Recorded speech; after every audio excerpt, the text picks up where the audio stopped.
Good morning विद्यार्थी मित्रों। त्यार पछीनो आपणो टॉपिक छे के शुं द्रव्य पोतानी अवस्थाने बदली शके छे। विद्यार्थी मित्रों, आपणे आगळना लेक्चरमां वात करी के द्रव्यनी त्रण अवस्था छे, घन, प्रवाही अने वायु। तो कहे छे के शुं एक पदार्थ कोई पण होय, मानो के आपणे बरफनी वात करीए तो शुं बरफ घनमां पण होय, प्रवाहीमां पण होय अने वायुमां पण होय। कारण के बरफ शामांथी बने छे? पाणीमांथी। तो पाणीनी त्रण अवस्था थई। पाणी छे ए प्रवाही स्वरूपे छे, तो पाणीमांथी घनमां पण रूपांतरित थाय छे। पाणी पोते प्रवाही छे अने प्रवाहीमांथी वायुमां पण रूपांतरित थाय छे। એટલે કીધું છે કે શું દ્રવ્ય પોતાની અવસ્થા બદલી શકે છે। વિદ્યાર્થી મિત્રો, તમે જો કે ઘન, પ્રવાહી અને વાયુ, અહીંયા બરફની વાત કરીએ તો બરફ એ ઘન સ્વરૂપે છે, પાણી એ પ્રવાહી સ્વરૂપે છે અને પાણીની બાષ્પ એ વાયુ સ્વરૂપે છે। હવે પાણીના એ જુદા જુદા ફોર્મ છે। પાણી છે, તમારે એનું અણુસૂત્ર લખવું હોય તમે લખી શકો H2O। આપણને બધાને ખબર છે કે પાણીનું અણુસૂત્ર એ H2O છે। પરંતુ બરફ બને છે શામાંથી? તો કે પાણીમાંથી। તો બરફનું અણુસૂત્ર પણ શું થશે? H2O। ત્યાર પછી વાત કરીએ પાણીની બાષ્પ, તો પાણીની બાષ્પ એ પણ શામાંથી બની છે? પાણીમાંથી। તો એનું પણ અણુસૂત્ર શું થશે? H2O। પણ જો વિદ્યાર્થી મિત્રો તમને મનમાં એવો સવાલ થતો હશે કે મેમ એવું કહે છે કે ચાલો બરફનું પણ અણુસૂત્ર H2O છે, પછી પાણીનું તો H2O છે જ, પણ પાછી પાણીની બાષ્પ છે એનું પણ અણુસૂત્ર H2O છે। હવે કોઈ મને બરફ કે બરફનું અણુસૂત્ર પૂછો, માનો કે એવું એક્ઝામમાં પૂછાય અને હું H2O લખું તો ચાલે નહીં? આ ચાલે, પણ તમારે પાછળ શું દર્શાવવું પડે? આવી રીતે કાઉન્સમાં S, L અને G દર્શાવવું પડે। એ શું દર્શાવે છે? S, L અને G શું દર્શાવે છે? કે પાણી તો છે પણ કયા સ્વરૂપમાં છે? ઘન સ્વરૂપમાં છે। આ દર્શાવે છે કે પાણી છે પણ એ લિક્વિડ એટલે કે પ્રવાહી સ્વરૂપમાં છે। અને આ અણુસૂત્ર દર્શાવે છે કે આ પણ પાણી તો છે પરંતુ કયા ફોર્મમાં છે? વાયુ ફોર્મમાં છે। એટલે કીધું S એટલે કે સોલિડ, ઘનને અંગ્રેજીમાં સોલિડ કહેવાય, એટલે સોલિડનો S પણ સ્મોલ। પ્રવાહી છે તો એને અંગ્રેજીમાં લિક્વિડ કહેવાય, તો લિક્વિડનો સ્મોલ L। અને જે વાયુ છે એની અંગ્રેજીમાં ગેસ અથવા તો ગેસિયસ કહેવાય, તો એનો આવે છે G। એટલે તમે જ્યારે પણ તમારે અત્યારે આગળના ચેપ્ટરમાં સમીકરણ બનાવવામાં આવશે, પછી 10મા ધોરણના સમીકરણ તમારે સંતુલિત કરવાના આવશે, તમે જેમ જેમ આગળ જશો એમ તમારે આ બધા જે ફોર્મ છે દર્શાવવા પડશે। ત્યાર પછી આવે છે પ્રવૃત્તિ। તમારે એક પ્રવૃત્તિ કરવાની છે। શું કરવાનું છે? કે તમારે એક બીકર લેવાનું છે અને એ બીકરમાં તમારે બરફના ટુકડા નાખવાના છે। વિદ્યાર્થી મિત્રો, બરફ છે એ કયા સ્વરૂપે છે? ઘન સ્વરૂપે છે। બરફના ટુકડા નાખી દીધા પછી તમારે એને મીણબત્તીથી સળગાવવાનું છે। નીચે તમારે એને મીણબત્તી રાખી અને તમારે એને ઉષ્મા એટલે કે ગરમી આપવાની છે। અને જે આપણું થર્મોમીટર છે, એ થર્મોમીટરનું જે નીચે બલ્બ આવે છે એ બલ્બ આ બરફના ટુકડાને અડકે એ રીતે તમારે બીકરમાં ગોઠવવાનું છે। તમે ધીમે ધીમે ઉષ્મા આપશો અને બરફમાં શું ફેરફાર થાય છે એ તમારે અવલોકન કરવાનું છે। તો વિદ્યાર્થી મિત્રો, તમે ઉષ્મા આપશો, ગરમી આપશો એટલે આપણને બધાને ખબર છે કે બરફને જ્યારે ગરમી આપવામાં આવે છે તો એ બરફ ઘન સ્વરૂપે છે એ પીગળી અને પ્રવાહી સ્વરૂપમાં એનું રૂપાંતર થાય છે। તો તમારે એક અવલોકન કરવાનું છે કે આ જે ઘન સ્વરૂપ બરફ છે એનું પ્રવાહી સ્વરૂપમાં રૂપાંતર થાય છે તો કયા તાપમાને પહોંચે? થર્મોમીટરમાં જે અંક દર્શાવે છે એ તમારે ખાસ નોંધવાનો છે અને કયા તાપમાને પહોંચ્યા પછી બરફનું પાણીમાં રૂપાંતર થાય છે, બરફ કયા તાપમાને પહોંચી અને ધીમે ધીમે પીગળે છે એનું તમારે અવલોકન કરવાનું છે। તો વિદ્યાર્થી મિત્રો, 0°C તાપમાને બરફ છે એ પીગળવા લાગે છે, એટલે કે 0°C તાપમાને ઘનમાંથીનું પ્રવાહીમાં રૂપાંતર થાય છે। પ્રવાહી બની જાય પછી તમારે એને અટકાવી દેવાનું। પછી તમારે શું કરવાનું છે કે જે બરફમાંથી પ્રવાહી બની ગયું છે પાછું તમારે એને ઉષ્મા આપવાની છે। પાછી તમે એને ઉષ્મા એટલે કે ગરમી આપશો, થર્મોમીટર તમારે રહેવા જ દેવાનું છે અને ગ્લાસના સળિયાથી તમારે પાણીને હલાવવાનું છે। હવે પાણી છે કયા સ્વરૂપે રહેશે? પ્રવાહી સ્વરૂપે રહેશે। હવે પાણી છે એ પ્રવાહી સ્વરૂપે રહેશે। તમારે ગ્લાસના સળિયાથી એને હલાવવાનું છે અને સતત તમારે એને ઉષ્મા એટલે કે ગરમી આપતી રહેવાની છે। અને એ કયા તાપમાને એ ઉકળવા લાગે છે એનું તમારે અવલોકન કરવાનું છે. તો તમે જોશો કે જ્યારે 100 અંશ સેલ્સિયસ તાપમાને પહોંચી જશે તમારું થર્મોમીટરમાં અંક એટલે પાણી છે બધું ઉકળવા લાગે છે. તો આવું શા માટે થાય છે? તો તમને કહે છે કે ઘન પદાર્થનું તાપમાન વધારતા બરફનું તાપમાન જ્યારે એમનેમ નોર્મલ છે ફ્રીજમાં તો એ કેવું હશે? માઇનસમાં હશે. પણ એને બહાર લાવશું, વાતાવરણમાં લાવશું અને પ્લસ ગરમી આપશું એટલે એના તાપમાનમાં શું થવાનો છે? વધારો થવાનો છે. એટલે કહે છે કે ઘન પદાર્થનું તાપમાન વધારતા તેના કણોની ગતિ ઉર્જા પણ વધે છે. આપણને ખબર છે કે કોઈ પણ પદાર્થ હોય એનું જો તમે તાપમાન નોર્મલ કરતાં વધારી દો તો એના કણોની ગતિ ઉર્જામાં શું થશે? વધારો થશે. અને ગતિ ઉર્જામાં વધારો થવાથી કણ વધુ ઝડપથી કંપન કરવા લાગે છે. ઉષ્મા એટલે કે ગરમી દ્વારા આપવામાં આવેલી ઉર્જા એ કણો વચ્ચેના આકર્ષણ બળને નબળું પાડે છે. આપણને બધાને ખબર છે કે ઘન પદાર્થો છે તો ઘન પદાર્થના જે કણો છે એ એકબીજા સાથે ટાઈટ રીતે જોડાયેલા છે. જો તમે એને ગરમી આપશો એટલે કણો ધીમે ધીમે કેવા થશે? નબળા પડવા લાગશે અને એકાબીજાથી દૂર જવા લાગશે. જેથી કણ પોતાનું નિયત સ્થાને છે એ સ્થાન એનું છોડી દેશે અને વધુ સ્વતંત્ર રીતે ગતિ કરવા લાગે છે. એક અવસ્થા એવી આવે છે કે જ્યારે ઘન પદાર્થ પીગળીને પ્રવાહી સ્વરૂપમાં સંપૂર્ણ રૂપાંતર પામે છે. જો વિદ્યાર્થી મિત્રો ખાસ ધ્યાન રાખજો કે જ્યારે બરફ હોય છે, બરફ તો એનો એક ચોક્કસ આકાર હોય છે. તમે જે એને પ્લેટમાં ઢાળો છો, તમારે જેવો આકાર આપવો છે એવો તમે આપી શકો છો. પણ બરફ ફોર્મમાં હશે ત્યારે એ ચોક્કસ આકાર ધરાવતો હશે. પરંતુ તમે એને તાપમાન આપશો, તાપમાનનું વધારી દેશો, ગરમી આપશો એટલે એ કણો, એના જે કણો છે એ ટાઈટ રીતે જોડાયેલા હોય છે એ નબળા પડી અને શું થશે? પીગળવા લાગશે. એટલે ડાયરેક્ટ જ એનો આકાર કેવો થઈ જશે? પ્રવાહી સ્વરૂપમાં. કારણ કે આકાર એનો વિખાઈ જશે. કારણ કે તો જ એનો આકાર બદલાશે ને તો જ એ કણો છે એ સ્વતંત્ર રૂપે ગતિ કરી શકશે. એટલે કહે છે કે એક અવસ્થા એવી આવે છે કે જ્યારે ઘન પદાર્થ પીગળીને પ્રવાહી સ્વરૂપમાં સંપૂર્ણ રૂપાંતર પામે છે. તો હવે તમારે જોવાનું છે બે વ્યાખ્યા છે વિદ્યાર્થી મિત્રો, ખાસ ધ્યાન રાખજો કે ઘનમાંથી પ્રવાહીમાં રૂપાંતર થાય એને કહેવામાં આવે છે ગલન. પેલા ગલન જોઈએ અહીંયા કે ગલન કોને કહેવાય? તો કે ઘન પદાર્થનું પ્રવાહી સ્વરૂપમાં રૂપાંતરની પ્રક્રિયાને ગલન કહે છે. ગલન એટલે આપણે શું કહીએ? ગળવું, પીગળવું. તો ક્યારે પીગળશે? ઘનમાંથી પ્રવાહીમાં રૂપાંતર થાય ત્યારે. પણ તમને અહીંયા વાત કરી છે ગલન બિંદુ. ગલન બિંદુ એટલે કે ચોક્કસ તાપમાન. માનો કે બરફ છે તો બરફ છે એ 0 સેલ્સિયસ તાપમાને પીગળે છે. હું એને પીગાળું છું. જ્યારે બરફનું તાપમાન 0 સેલ્સિયસ થઈ જશે ને પછી તમે એને ગમે એટલું તાપમાન આપશો ને એના તાપમાનમાં કોઈ પણ જાતનો વધારો થશે નહીં. આ બરફ બધો પીગળી જશે પણ એના તાપમાનમાં પછી વધારો થશે નહીં. તો કહે છે ગલન બિંદુમાં કે જે તાપમાને વાતાવરણીય દબાણની અસર હેઠળ, એટલે કે વાતાવરણનું દબાણ તો લાગશે જ. આપણે 8મા ધોરણમાં ભણી ગયા કે કોઈ પણ આપણી ઉપર પણ વાતાવરણનું દબાણ લાગે છે. કોઈ પણ વસ્તુ, કોઈ પણ પદાર્થ છે બધા ઉપર વાતાવરણનું દબાણ લાગે છે. એટલે કહે છે કે જે તાપમાને વાતાવરણીય દબાણ હેઠળ ઘન પદાર્થ પીગળીને પ્રવાહી સ્વરૂપમાં રૂપાંતરિત થાય છે તે તાપમાનને, તે ઘન પદાર્થનું શું કહેવામાં આવે છે? ગલન બિંદુ કહેવામાં આવે છે. ખાસ ધ્યાન રાખજો કે વાતાવરણીય દબાણ અને તાપમાન ઉપર ખાસ ભાર આપવાનો છે. તો તમે તાપમાન નહીં આપો તો એનું ગલન બિંદુ, એનું ગલન થવાનું નથી. ઘનમાંથી પ્રવાહીમાં રૂપાંતર થવા માટે પ્રોપર તાપમાન પણ જોશે અને વાતાવરણનું દબાણ પણ જોશે.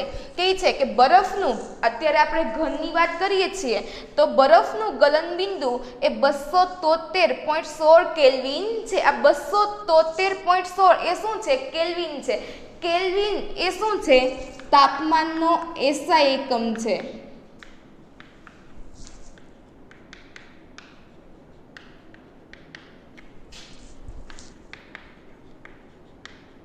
કેલ્વિનને કે વડે દર્શાવવામાં આવે છે.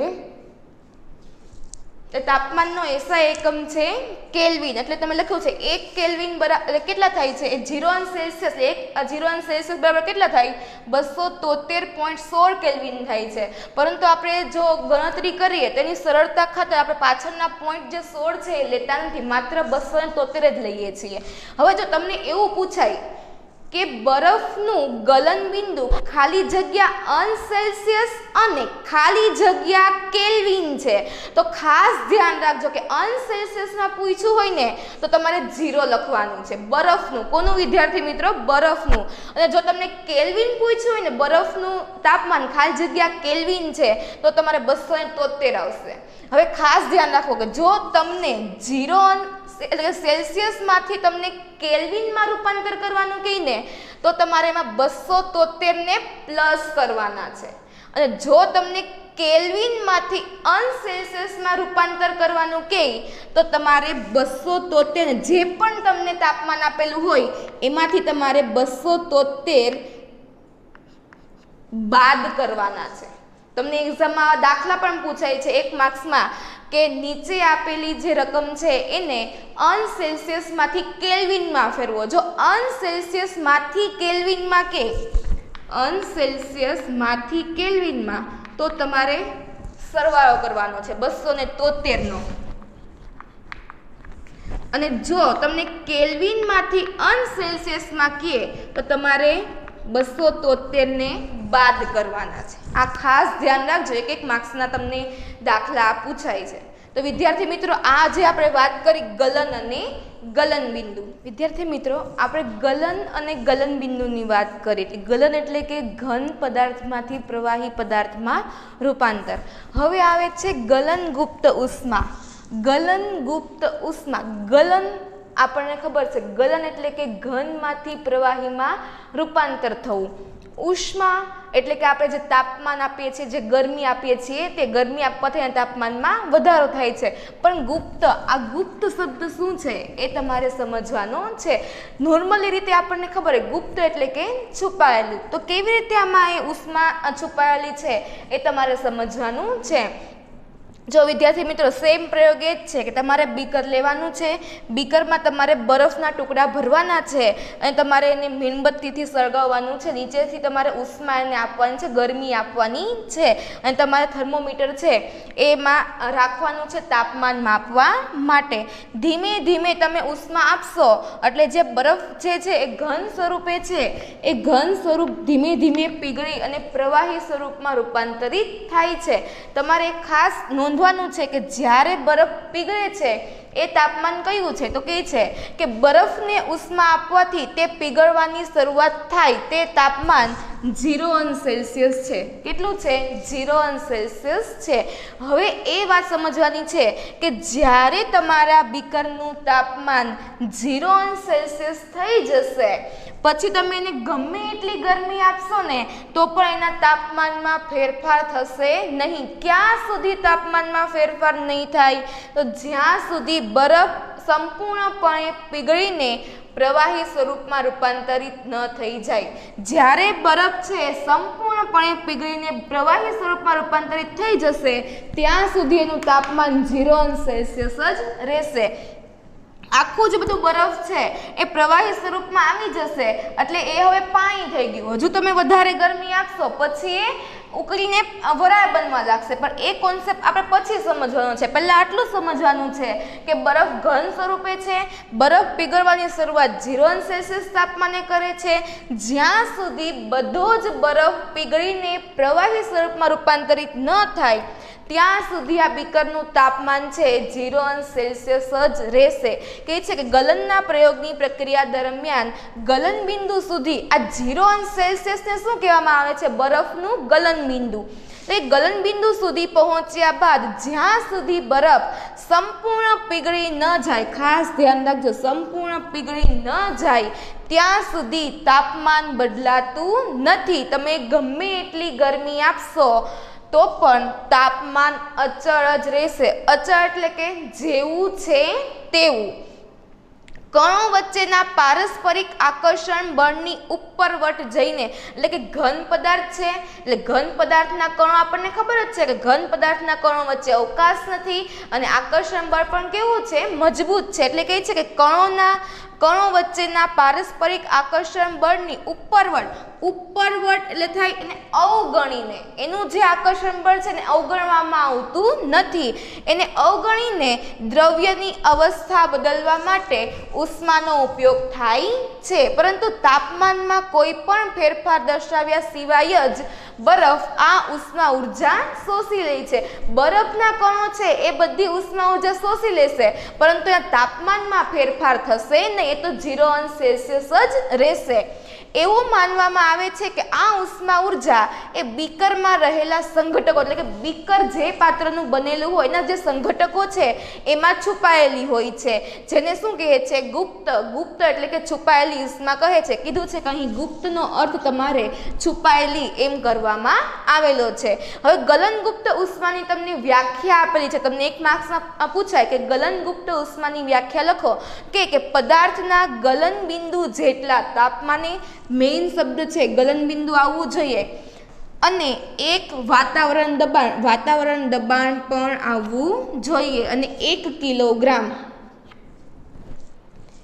પદાર્થના ગલન બિંદુ જેટલા તાપમાને, 1 વાતાવરણ દબાણે અને 1 કિલોગ્રામ ઘન પદાર્થને, કોઈ પણ ઘન પદાર્થ લઈ લો, 1 કિલોગ્રામ ઘન પદાર્થને પ્રવાહી સ્વરૂપમાં રૂપાંતરિત કરવા માટે જરૂરી ઉષ્મા ઉર્જાને શું કહે છે, ગલનગુપ્ત ઉષ્મા કહે છે. જો અહીંયા કીધું છે એટલે કે 0°C એ શું છે, બરફને ઘનમાંથી પ્રવાહીમાં એટલે કે પાણીમાં રૂપાંતરિત કરવો છે. એટલે કે 0°C તાપમાને પાણીના કણોની ઉર્જા તે જ તાપમાને બરફના કણોની ઉર્જા કરતાં કેવી હોય છે, વધારે હોય છે.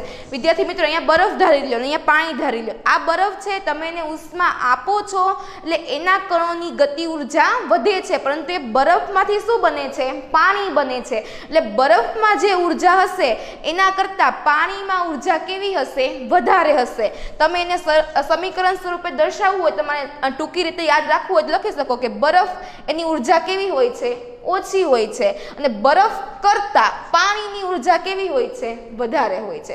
તો વિદ્યાર્થી મિત્રો, આખો તમારો કોન્સેપ્ટ છે કે ઘનમાંથી પ્રવાહીમાં રૂપાંતર કરવામાં આવે તેને ગલન કહેવાય. જે તાપમાને ઘનમાંથી પ્રવાહીમાં રૂપાંતરિત થાય તેને ગલન બિંદુ કહેવાય. પછી ગલનગુપ્ત ઉષ્મા એટલે કે ઘનમાંથી પ્રવાહીમાં રૂપાંતરિત થાય છે, પરંતુ વધારે ઉષ્મા આપવામાં આવે છે ને તો પણ એના તાપમાનમાં કોઈ ફેરફાર થતો નથી. એનું નિશ્ચિત જે ગલન બિંદુ છે ત્યાં અચળ રહે છે. તો આખો આ ઘનમાંથી પ્રવાહીમાં રૂપાંતરિત થાય એમાં તમારે ગલન બિંદુ અને ગલનગુપ્ત ઉષ્મા એ 3 વસ્તુ વિશે તમારે અભ્યાસ કરવાનો છે. વિદ્યાર્થી મિત્રો, હવે આવે છે બાષ્પીભવન ગુપ્ત ઉષ્મા અને ઉત્કલન બિંદુ. ઉત્કલન બિંદુ એટલે શું, તો કે પ્રવાહીમાંથી વાયુમાં રૂપાંતરિત કરવું. શેમાં વિદ્યાર્થી મિત્રો, પ્રવાહીમાંથી વાયુમાં. ગલનમાં શું હતું, ઘનમાંથી પ્રવાહીમાં. તો કહેવાય છે કે પ્રવાહીમાંથી વાયુમાં રૂપાંતરિત થાય એને કહેવામાં આવે છે ઉત્કલન, અને જે તાપમાને થાય એને કહેવામાં આવે છે ઉત્કલન બિંદુ.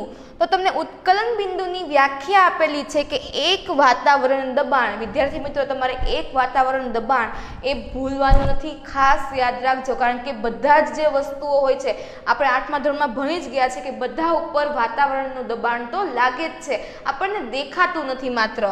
એટલે એક વાતાવરણ દબાણે અને જે તાપમાને પ્રવાહી ઉકળવા લાગે છે તે તાપમાનને તે પ્રવાહીનું ઉત્કલન બિંદુ કહે છે. એક્ઝામ્પલ આપીએ તો પાણી છે એ 100°C તાપમાન તમે આપો ને એટલે એકદમ ઉકળવા લાગે, તો પાણીનું ઉત્કલન બિંદુ 100°C કહેવાય. હવે જ્યાં સુધી તમે ગરમી આપશો અને બીકરમાં પાણીનું તાપમાન છે એ 100°C થઈ જશે, પછી તમે ગમે એટલી વધારે ઉષ્મા આપશો ને તો પણ એનું તાપમાન છે એ બદલાશે નહીં, એ તાપમાન અચળ રહેશે. જે રીતે ગલનગુપ્ત ઉષ્મા પણ એવું જ હતું કે બરફ પીગળવાની શરૂઆત થાય, એનું ગલન બિંદુ પહોંચી જાય, તાપમાન ગલન બિંદુ સુધી પહોંચી જાય, પછી એના બીકરના તાપમાનમાં કોઈ પણ ફેરફાર થતો ન હતો.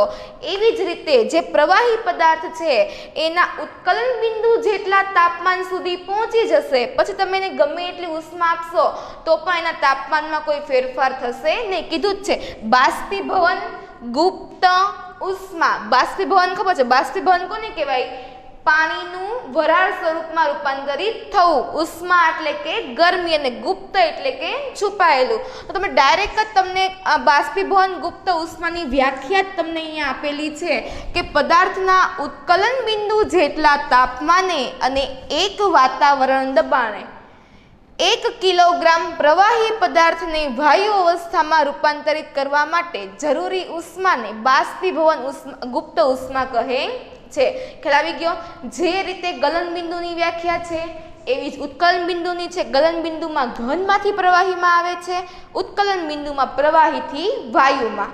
બાષ્પીભવન ગુપ્ત ઉષ્મા છે તો આ બધું સેમ જ છે. 1 વાતાવરણ દબાણે 1 કિલોગ્રામ પ્રવાહીની જગ્યાએ ગલનમાં શું આવતું હતું? ઘન. તો બાષ્પીભવનમાં આવે છે પ્રવાહી.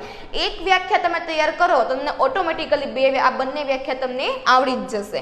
હવે કીધું છે કે 373 કેવી રીતે આવ્યા? ખબર છે આપણને વિદ્યાર્થી મિત્રો કે પાણીનું ગલન બિંદુ 100°C છે. સેલ્સિયસને કેલ્વિનમાં ફેરવવા હોય તો તમારે એમાં 273 એડ કરવાના છે. એટલે કેટલા આવશે? 373 કેલ્વિન. ખાસ ધ્યાન રાખજો, અનસેલ્સિયસમાંથી કેલ્વિનમાં ફેરવવાના અને કેલ્વિનમાંથી અનસેલ્સિયસમાં રૂપાંતરિત કરવાના. આ 373 છે એ શું છે? અનસેલ્સિયસમાંથી કેલ્વિનમાં જે પાણીનું ઉત્કલન બિંદુ છે એને રૂપાંતરિત કરેલું છે. એટલે કહે છે કે 273 કેલ્વિન તાપમાને પાણીની બાષ્પના કણોમાં તે જ તાપમાને, તે જ એટલે કે આ 273 કેલ્વિન તાપમાને જ પાણીના કણો કરતાં વધુ ઉષ્મા હોય છે. તો કહે છે કે પાણી અને વરાળ ખ્યાલ આવે છે? તો પાણીમાં ઉર્જા કેવી હોય છે? ઓછી હોય છે. અને વરાળમાં ઉર્જા કેવી હોય છે? વધારે હોય છે. એટલા માટે આપણને ખબર છે કે જો તમે ગરમ પાણી હોય ને એમાં હાથ નાખો એના કરતાં વધારેની વરાળમાં આપણને વધારે દાઝી જવાય છે. શા માટે? કારણ કે ગરમ પાણી કરતાં એની જે વરાળ છે એમાં ઉર્જા કેવી છે? વધારે છે. તો વિદ્યાર્થી મિત્રો આજે આપણે અભ્યાસ કર્યો ગલન બિંદુ અને ઉત્કલન બિંદુ, ગલન ગુપ્ત ઉષ્મા અને ઉત્કલન ગુપ્ત ઉષ્મા. જે કોન્સેપ્ટ છે એ તમારે મગજમાં ખાસ ક્લિયર કરવાનો છે.